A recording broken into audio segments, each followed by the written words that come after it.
Salut triple d'horreur! En juillet dernier, j'ai eu la chance d'aller voir le dernier film de Nicolas Cage, Longlegs, au cinéma grâce à Entracte Film.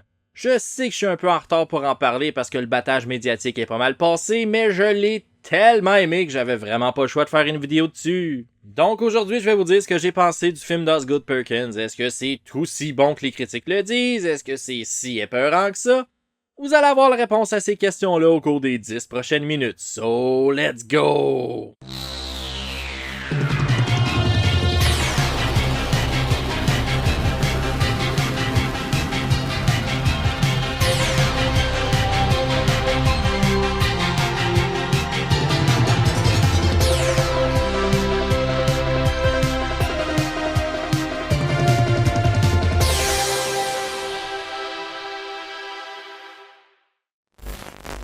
Vous le savez, je me répète beaucoup, mais j'adore Nicolas Cage. Il fait partie des acteurs qui, peu importe le rôle qu'ils prennent, vont toujours me rendre curieux de voir leur performance.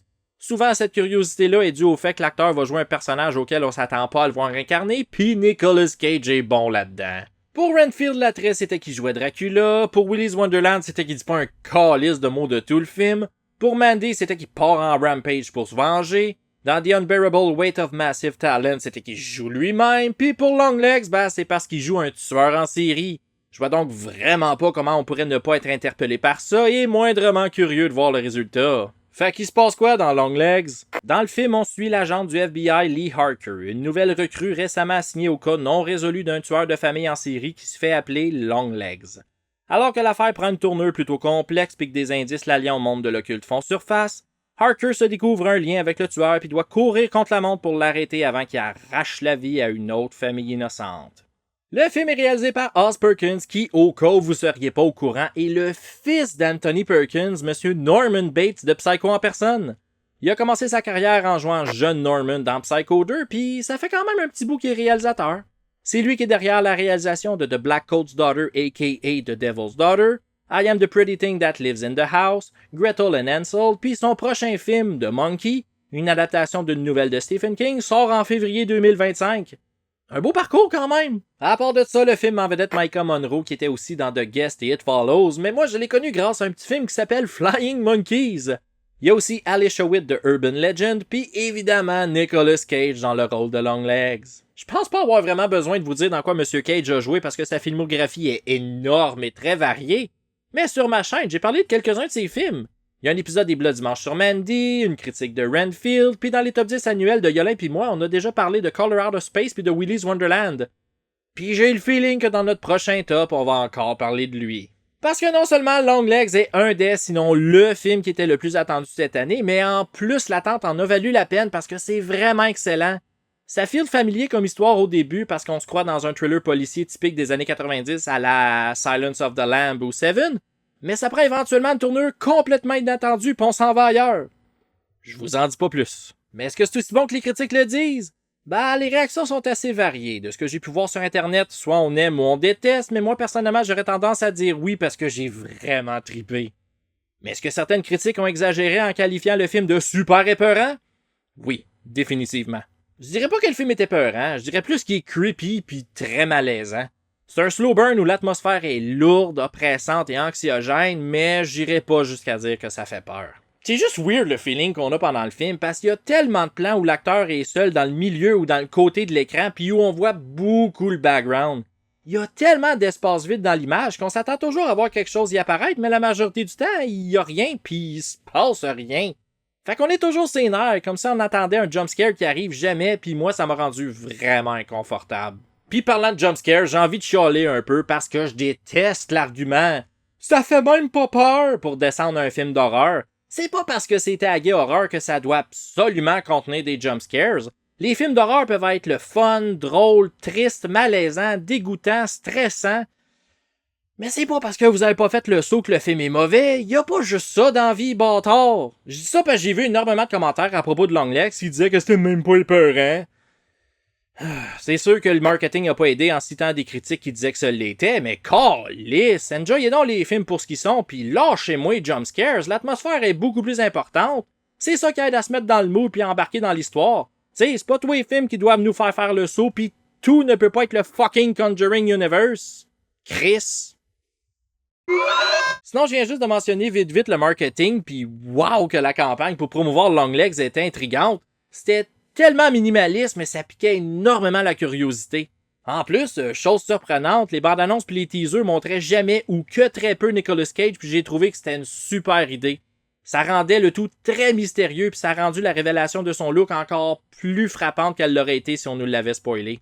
Puis en plus, pendant le film, ça prend vraiment beaucoup de temps avant de voir de quoi Longlegs a l'air, puis j'ai trouvé que le build-up était parfait. Au début, on voit juste le bas de son visage, après ça, on le voit au complet, mais il est en background puis il est flou. Puis éventuellement, on le voit dans son entièreté, puis ouf. Disons qu'il est pas joli. Mais je vous le montrerai pas parce que je veux que vous soyez aussi surpris que moi je l'ai été. Sinon, que dire de la performance de Nicolas Cage? Je pense que j'ai jamais été autant perturbé par un de ses rôles. Tu sais, il y a beaucoup de films où on peut rire de sa performance à cause de son excentricité puis de son overacting, puis il y a sûrement quelqu'un qui pourrait faire une compilation de ses scènes dans Longlegs en rendant ça comique grâce au montage, mais moi, je l'ai juste trouvé fucking creepy. J'avais même pas envie de rire, j'étais juste perturbé, déstabilisé puis inconfortable. Sérieux, j'étais juste pas bien. Pis ça là, my God que ça m'a fait aimer l'acteur encore plus. What's your name, little angel? Pour ce qui est de Maika Monroe, je l'ai trouvé très bonne dans son rôle de l'agente Lee Harker, même si au début je trouvais qu'elle jouait un peu flat. Elle manquait d'émotion, elle avait l'air déconnectée, puis j'étais pas sûr de la cerner comme il faut, mais il y a une raison à ça. Sa performance est 100% voulue, puis quand j'ai catché ça en discutant avec ma copine après le visionnement, ben j'ai trouvé que c'était tout simplement parfait parce que son acting a vraiment aidé à rendre l'ambiance du film encore plus weird. Good job, Maika. Une chose que j'ai pas encore mentionnée, c'est que Longlegs se passe dans les années 90, mais contrairement à beaucoup de films qui se déroulent dans une décennie autre que la décennie dans laquelle le film a été réalisé, ben y a rien pour vraiment nous situer dans le temps. C'est pas comme Stranger Things où chaque frame a l'air de s'être fait vomir dessus par les années 80. Non, dans Longlegs, c'est beaucoup plus subtil que ça. C'est plus au niveau de la technologie puis des dates sur les documents qu'on sait que ça se passe dans les années 90. Bah ça, puis la photo de Bill Clinton dans les bureaux du FBI, mais mis à part ces détails-là, c'est pas explicitement dit. Puis le fait que ça se déroule dans ces années-là, j'ai trouvé que ça ajoutait beaucoup à l'histoire parce que si ça s'était passé aujourd'hui, bah la technologie aurait fait en sorte que Longlegs se serait fait démasquer pas mal plus facilement puis rapidement. Mais là, vu que ça se passe dans les 90s, il y a beaucoup de travail qui doit être fait à la main, sans ordinateur. Puis ça, c'est un aspect que j'ai vraiment aimé parce qu'on voit le personnage de Maika Monroe mettre beaucoup de temps à déchiffrer les indices laissés par le tueur. Puis personnellement, j'ai trouvé que ces scènes-là aidaient à rendre son enquête encore plus captivante. C'était comme si j'étais là avec elle en train de me casser la tête à résoudre le puzzle. Mais parlant de cassage de tête, attendez-vous pas à tout comprendre au premier visionnement. Il y a sûrement des détails qui vont vous échapper la première fois, puis ça va soit prendre un ou des visionnements supplémentaires pour avoir une meilleure idée de l'histoire, ou soit regarder des vidéos qui expliquent tout ce qui se passe dans le film pour comprendre le big picture. Dans les deux cas, ça vaut vraiment la peine parce que c'est un film qui est un petit peu plus complexe qu'il ne le paraît en surface, puis parfois, ça peut être très ambigu.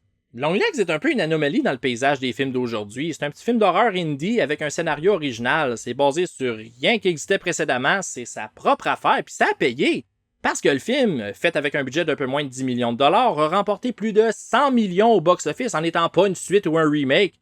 En plus, ça nous vient d'une maison de production qui a pas les mêmes moyens pour faire de la promotion que les gros studios, fait que c'est assez exceptionnel que ça a pogné autant.